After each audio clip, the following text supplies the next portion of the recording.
We're looking to end pretty much a horror 5 weeks where they'd come up with 4 losses and a draw against the Dragons. And I guess, Joey, the big talking point was the fact that Luke Burt was named elsewhere. Jared Hayne, basically Hayne played as a first or second receiver and Luke Burt just dropped back into the fullback position and it worked beautifully. Well, this is his position now. I think Jared Hayne, I don't know if they can go back.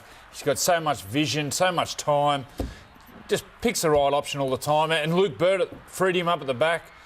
He supported his forwards well, and I thought it was a beautiful combination between Hayne and Luke Burt. I've got no doubt the impact of Luke Burt made Jared Hayne, being a 5'8", look so much better. His role at fullback was, excellent. Everything he did, his defence. I think a couple of times the Tigers got into the backfield, and he managed to have control of the situation and have people defend the right attacker. So between them, Jared said in today's paper that, for the team, this is my best position at the moment, and I think he said it spot on. Well, really the only difference, he's played like that with the football for the last season and a half. The big difference was that he actually stayed up defensively. Yeah. And Luke Burt, I said on the night, he's a better fullback than he is a winger, but he's had to accommodate out there. He's just a professional player. And a couple of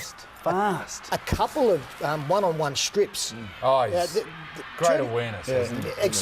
He's just a professional, and it was a really good performance. I like what I see from the Eels. I think I don't know if they'll make the 8 this year. I don't think they'll make the 8, but I think next year they'll make the 8 for sure. And the combination of Hayne and Burt, but the young under-20s fullback, Marmon Barber, the brother of Ben Barber, he's going to be a player too.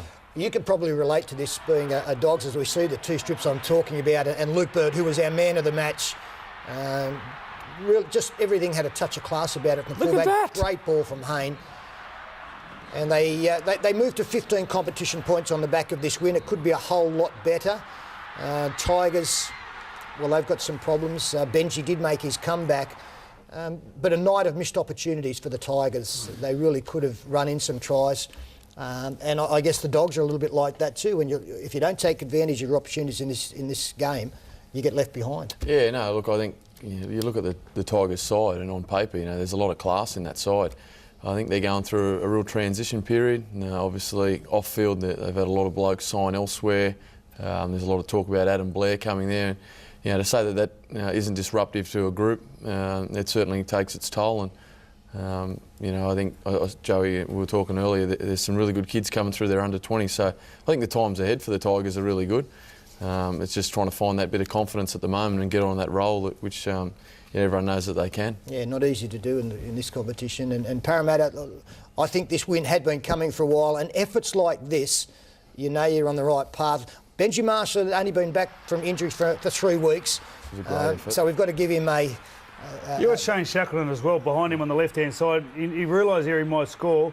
He just keeps going forward, just in case Benji's going to get around him, cut him off. Don't worry about the Shack. Give Benny Smith the referee. He was flying. He did a great job, actually. He had real control over the back row. Jared Hayne's side of the defence there, and I saw Jared at some stage defend on the wing, fullback. Atkins moved into different defensive roles, and it was all, I think, due to him. And you see the impact it had on his teammates. Yeah, so inspirational, that sort of stuff.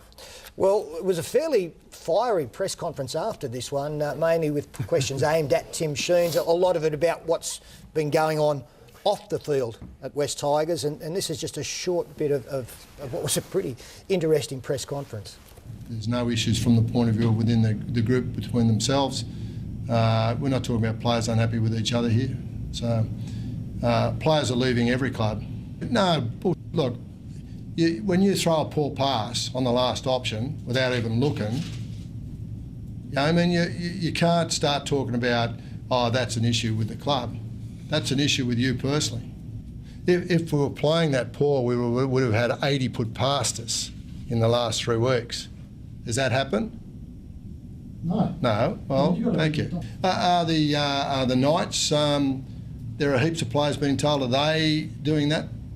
They're winning team, that's different. That's what I'm saying. But then it's got nothing to do with people going, it's attitude and execution. Yeah, it's well worth a look. Ran for quite a while, actually, and Tim Sheen certainly had his saying, was very adamant about what he thinks is happening at the West Tigers. That'll be on our website, the Footy Show website, a little bit later in the afternoon. We'll take a quick break now and come back and have a look at the other 2 matches completed so far.